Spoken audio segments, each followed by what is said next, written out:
አቶ በኃይሉ ወይዘሮ ገነትን አሳገታት። ወይዘሮ ገነትን አሳግቶ ለመግደልና እንዲሁም ብሌንን ሌባ ብሎ ለማሳሰር የፈለገው አቶ በኃይሉ ለመበቀል ብሌንን በሰጣት ወርቅ ወይም ደግሞ በጣም አጥፍቻለሁ፣ በጣም ብዙ ጥፋት ስላጠፋውና እንዲሁም ደግሞ በቀደም ስለበደልኩሽ በጣም ይቅርታ አድርጌልኝ ብሎም እኔ ይቅርታ አድርጌላለሁ ብላም ብሌን ትለዋለች። እና ይቅርታ ማድረግሽን የማውቀው ይህንን ስጦታ ስትቀበይ ነው በማለት ይነግራታል። ብሌንም ግራ መጋባት አይ በፍጹም አያስፈልግም፣ ግን ደግሞ ይቅርታ አድርጌላለሁ ስጦታ ግን አያስፈልገኝም ብላም ትለዋለች። አይ በቃ እንግዳውስ ይቅርታ አላደረግሽልኝም በማለት ብሌንም ያን ስጦታ ተቀብላ ስትፈተው ግን ደግሞ ወርቅ ነበረ፣ በጣም ውድ ወርቅ። ቆይ እንዴት ወርቅ ለኔ ብላም ትላለች። አዎ ብሌን አንቺን በጣም በድዬሻለሁ፣ መመታት የሌለብሽን መትቼሻለሁ፣ እናም እባክሽን ላንቺ ይገባሻል ይላታል። አቶ በኃይሉም ጥንስሱን ጠንስሶላት ነበረ። ብሌንም ቆይ እንዴት ለኔ ወርቅ ሊሰጠኝ ያስባል ብላ እሺ ለማንኛውም አመሰግናለሁ በማለት ጥላ ትወጣለች። አቶ በኃይሉም አዎ በቀደም ፍላሽ ሰረቀች ብዬ ልትባረር ያልቻልሽም፣ ዛሬ ግን ሌባ ነች ተብለሽ ትባረሪያለሽ፣ እኔ ደግሞ አሳስርሻለሁ። ሰላም ወርቋን እዚህ ጋር ሰርቀሻት ካየች ግዴታ እዚህ ቤት ታባርርሻለች። ስለዚህ አንቺ ደግሞ እስር ቤት ትገቢያለሽ፣ እናትሽን ደግሞ እስከ ወዳኛው ሸኛታለሁ። ከዛም በኋላ በቃ ሰላሜን አገኛለሁ። እሺ ይኸውልሽ ሰላም እንግዲህ በገንዛ ልጅሽን እንግዲህ እስር ቤት ልትከች ነው በማለት ደስ ይለውና እህቱን ግብዣ አለኝ እጋብዝሻለሁ ይላታል። ግን ደግሞ የምጋብዝሽ ደግሞ ያኔ የሰጠሽን ወርቅ አድርገሽ ነው በማለት ሲላትኝ እህቱ ሰላምም እሺ በቃ ችግር የለውም በማለት እሺ ብላ ተስማምታ ብሌንም ቤት ሂዳ ስታስበው ቆይ ግን ይሄ የተረገመ ሰው ምን ፈልጎ ነው ከኔ? ይሄማ እውነት ለመናገር የሆነ ነገር ይኖረዋል።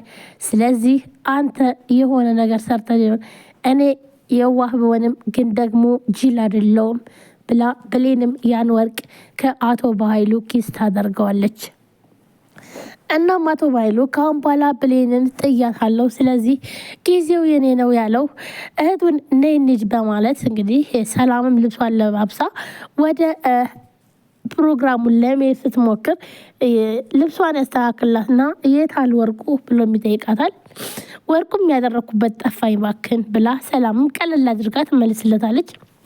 አቶ በኃይሉ ግን በጣም እንደ እብድ እየሆነ በቃ ያች ሌባ ወስዶ ነው የሚሆን፣ ያች ብሌን ነች የወሰደችው እሷ ነች እያለ ልክ እንዳየ ሁሉ ቀጥታ ብሌንን ሄዶ በጥፊ ነበር ያላት። ወይዘሮ ሰላምም እንግዲህ በፍጹም እሷ አትሆንም፣ እባክን ተዋትኝ፣ ባለፈውም ይኸው ያለ ስራዋ እሷ ነች ተብላ በጣም ብዙ ነገር ተሰቃይታለች። አሁን ደግሞ ቆይ ምንድን ነው የምትለው? በቃ ተው ስትለውም አይ በፍጹም ይልና ልብሷን ይፈላልሰዋል። ልብሷ ላይም ሲፈልግ እንዲሁም አልጋዋን ፍራሿን እንዳላራገፈው አንገት ይሸጣለ ብሎ አንገቷንም ሳበው። ያ ወርቅ ግን በፍጹም ሊገኝ አልቻለም። አቶ በኃይሉም በጣም ይናደድና ቆየት ናረግሽው እያለ ልክ እንደሰጣትኝ እያስመሰለ አምጪው ቶሎ በይ በማለት በጥፊ እሷን መማታት ጀመረ። ይህንን ያደረገው አቶ በኃይሉም ብሌንም ዝም ብላ ነበር እያየቻለችው። ሰላም እባክን ተው በቃ ወንድሜ ቆይ ምን እየሆንክ ነው? እሷ አትወስድም እባክህ ተው በቃ ብትለውም ግን በፍጹም ነገር ግን ደግሞ የአቶ በኃይሉ ጃኬት ውስጥ ላይ ያ ወርቅ ይገኛል። እናም ብሌንም ቆይ ይሄ ነው እንዴ ጠፈው ወርቅ ብላም ትላለች። አቶ በኃይሉ በጣም ይደነግጣል። ወይዘሮ ሰላምም በጣም ደነገጠችና ለካ ይሄ ነው ወይ አንተ ማትረባ ብላ በጣም ትናደድበትና ወርቁን አንስታ በጇ ትይዝና አቶ በኃይሉን በጥፊትልና እሷም ጥላ ትወጣለች። በፍጹም እህቴ ይህ ሴራ ነው፣ አውቃ ነው ያደረገችብኝ እንጂ በፍጹም እኔ ይህን ነገር አላደረግኩትም በማለት ሲነግራትኝ ሰላም ግን አንተ የማትረባ ነህ በቃ ብላ ጥለው ትሄዳለች። ቆይ አንቺ ግን እንዴት ለዚች ተራ ገረድ ነው እኔን አሳልፈሽ እንደዚህ በጥፊ ብለሽኝ የምትሄጅ ይላታል። እሷም ደግሞ በጣም ትገርማል ብላ ጥለው ትሄዳለች። አቶ በኃይሉም በጣም ይፎክሩላታል። ቆይ ብሌን አልለቅሽም፣ ህይወትሽን ሲኦል ነው የማደርገው በማለት በጣም ብዙ ነገር ይዝትባትና እሱም ጥሏት ይሄዳል። በቃ ብሌንም ስራዋን ሰራች። ሰላም ጤና ይስጥልን። ውድና የተከበራችሁ የቻናል ቤተሰቦች እንዴት ናችሁ? ለዚህ ቻናል አዲስ የሆናችሁ ሰብስክራይብ፣ ላይክ፣ ሼር በማድረግ ቤተሰቡ የሆናችሁም ከልብ ነው ማመሰግነው። ውድ ቤተሰቦች ዛሬም በአዲስ ቪዲዮ መጥቻለሁ። አደራ ቀጣይ ክፍል ይዤላችሁ መጥቻለሁ። የብሌን እናት አደጋ ደረሰባት፣ እንዲሁም ዳግም ቤት ድረስ ሄደ። ምን ገጠመው? እንዲሁም የብሌንን እናት ማናገታት፣ ብሌንስ ምን ሰራች? ብሌንና አቶ በኃይሉም ተፋጠዋል። እንዲሁም እሷን ሌባ ብሎ ሲዛት የነበረው ነገር ግን ደግሞ እንግዲህ ለብሌን ያሰበው ወደ ራሱ ሆኖ ተገልብጦ ራሱን ከሰላም ጋር አጣልቷል ማለት ነው። በዚህ ምክንያት ደግሞ አቶ በኃይሉ በጣም ተናዷል። በንዴቱም እንግዲህ የብሌንን እናት አሳግቶ ወይም ደግሞ ለመግደልና ብሌንን ደግሞ ሌባ ብሎ አስይዞ ወይም ደግሞ ከእስር ቤት ከቶ እሱ እንግዲህ እንደፈለገ መኖር ነበር የፈለገው። ነገር ግን ዳግምና እንዲሁም ደግሞ ወይዘሮ ገነት በፍጹም ሊተዋወቁ አልቻሉም። ነገር ግን ደግሞ ልባቸው ሁለቱም ተደነጋግጧል። ብሌንም ዳግምም ይችን ሴትዮ ቆይ ግን የት ነው ማቃት በማለት እንዲሁም ወይዘሮ ገነት ቆይ ልጅ ግን የት ነው ማቀው እንዴት ነው ሳይወስ ልብ የደነገጠብኝ በማለት እየተባባሉ እያለ ነገር ግን ደግሞ ሁለቱን የሚያገናኝ ነገር ቢኖር ፎቶ ነበረ። ፎቶ ደግሞ በምትወለውልበት ሰዓት ወይዘሮ ገነት ፎቶ ወድቆ ስለተሰበረ መስታወቱ፣ ስለዚህ ያን ፎቶ አስቀምጠዋለች። እናም ዳግምና እንዲሁም ብሌን ቤት ሲሄዱ ነገር ግን ደግሞ ያ ፎቶ የለም ነበረ። እናም እናትየውም ምግብ አቅርባላቸው ምግባቸውን እየበሉ እያለ ብሌንም እንግዲህ እማዬ ቆይ ፎቶ የት ሄደ ብላ ምጠይቃታለች።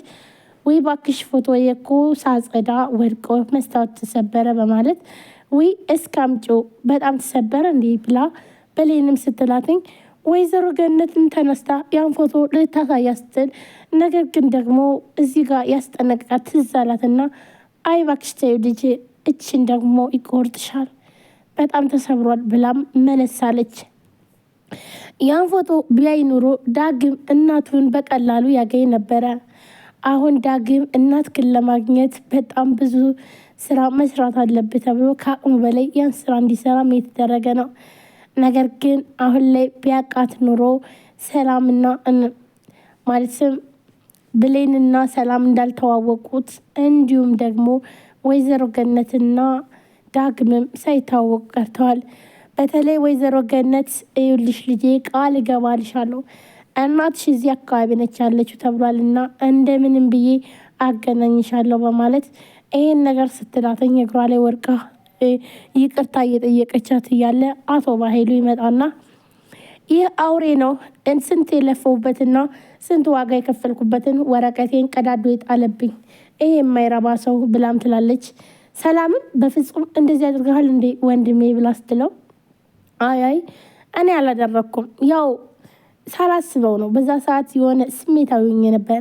እናም እባክሽን ይቅርታ አድርግልኝ ወይዘሮ ገነት ብሎ እንግዲህ አቶ በኃይሉም እያስመሰለ እግሯ ስር ወድቆ ይቅርታ ይጠይቃታል። ሰላምም አምናለታለች። ስለዚህ ይህ ሰው አሁን ላይ ብሌን እንደምንም ብዬ አገናኝሻለሁ ቃል ገባልሻለሁ ብላ ስላለቻትና እንዲሁም ቤት ድረስ ሰላምን ስላየቻት ስለዚህ አሁን መታወቃቸው አይቀርም በማለት ቅድሚያ እንግዲህ ወይዘሮ ገነትን አሳግቷታል። ምን ይፈጠር